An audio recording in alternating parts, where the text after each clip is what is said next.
Welcome.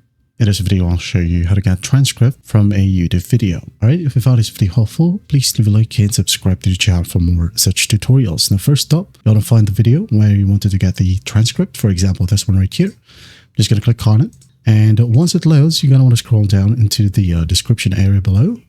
Right here, click on more. And once done, scroll down a bit. Okay, and you will be able to see transcript right here. All right. By the way, do not forget to hit on subscribe. Now, in here, click on show transcript.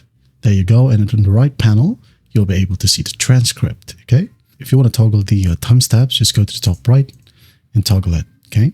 And then you can go ahead and copy the transcript right here. Right click and copy and paste it wherever you want. Okay.